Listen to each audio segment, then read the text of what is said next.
Hi everyone, welcome to my channel. My name is Julia and I help entrepreneurs and educators develop different products that help the society and impact our everyday life and create the positive impact. In this session, I would like to share with you something about motivation and discipline. So, what is the difference between motivation and discipline?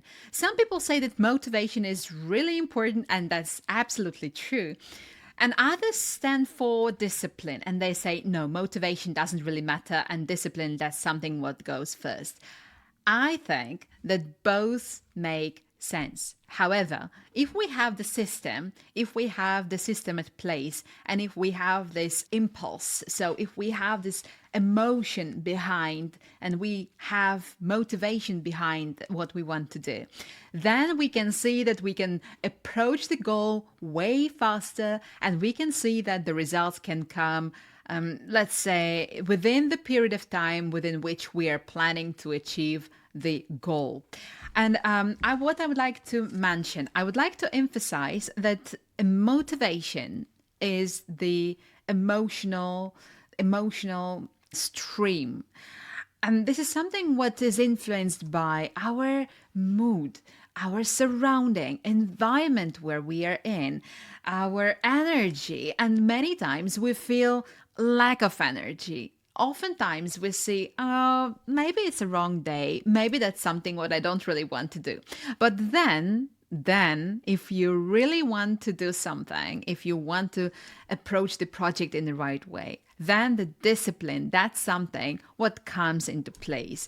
And I think, and I am assured actually that if you want to complete the task, if you want to complete the project successfully, if you want to develop a new habit, it's all about discipline. It's all about micro tasks, micro actions on regular basis that bring you closer to your goal, that bring you closer to what you want to be and who you want to be. The most important thing is to show up, to start, to make an effort, to arrange something what can help you with this micro step. And for that, you need to have a system in place. You need to have it in your agenda. You need to have it well blocked in your agenda with some place before that and after that. Let's say we take sports as an example. If we just write Pilates or let's say X-Core, does it make so much sense?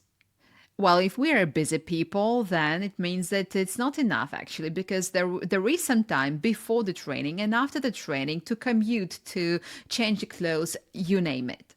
So it means that everything requires good planning. And that's why many people have their personal assistants, or right now there are many AI features that can help with that. Though planning is really important, systems at place matter. Why some businesses are successful, whereas others fail? Because some businesses, they do have the systems at place, they do have automations at place, and they go steadily to the goal. Whereas others, if they face some failure, if they see that something didn't go right after the first attempt, the second attempt, they give up. They don't continue because they lose motivation. And if they don't have those systems at place, then they don't really have the purpose. They don't feel this purpose why they do that. And that's really important to understand why you do that. And that's actually the question that I all the time recommend to my clients to start with. Why is a very magic question. And it's not only because of the Simon Sinek. Simon Sinek is a great consultant and a speaker, public speaker of, let's say, this century, let's put it that way, and a very good example to follow. However, that's something what he didn't coin. He wrote a book, but there are many other people who were starting with why. Why do you do that? And then if you understand your why, you break up your task into micro tasks. And then you see that it's feasible, it's tangible. Using smart approach matters as well, as it has to be systematic and measurable. You need to understand that it's actually something what can be done within some period of time. So the deadline matters as well, because when you have this motivation, you can go quite far. But when you want to, for example, let's take an example of course development.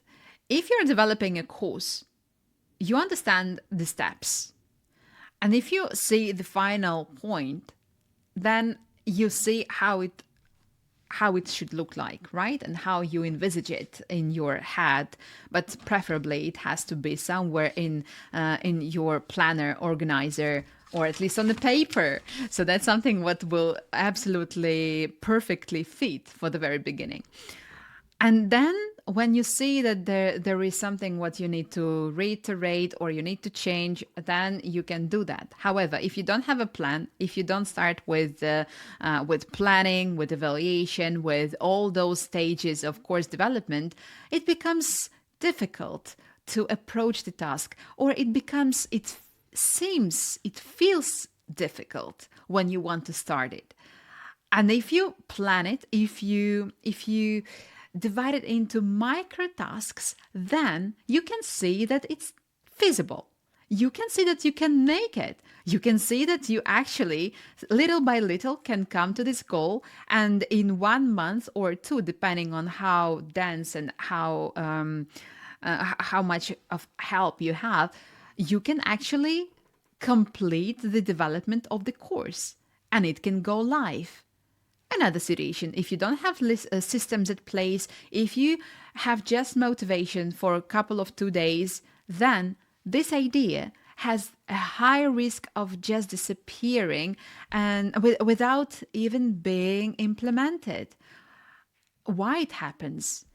Because motivation, that's something what has rises and falls, whereas discipline helps us to keep afloat, helps us to do when it's not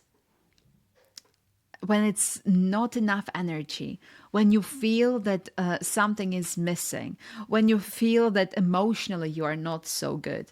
But you do this bare minimum, and you can see that little by little you actually can complete the task.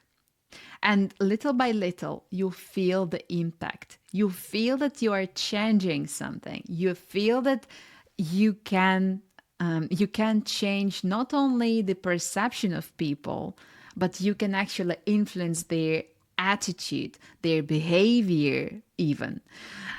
And for that, you need systems. For that, to complete the course, you need to have systems at place, and you need to develop this discipline.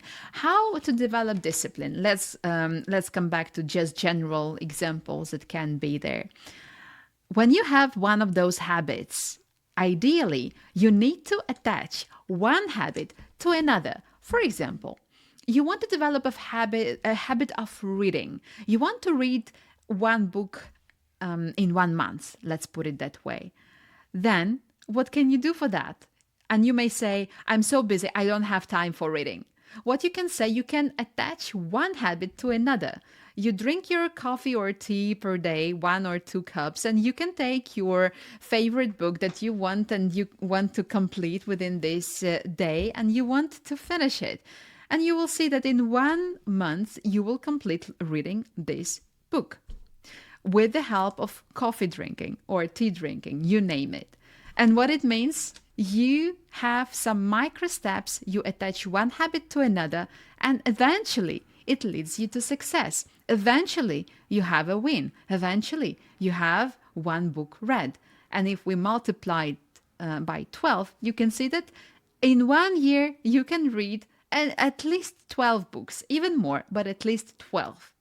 So discipline works in that way. No matter what, no matter how hard it can be, no matter how tired you can feel, you can see that all those micro steps lead you to the goal. All those micro steps matter. And the most important thing is to show up, to come there and to be there when it's necessary. And when to come It's actually in your agenda. And this is something what is thoroughly planned at the very beginning.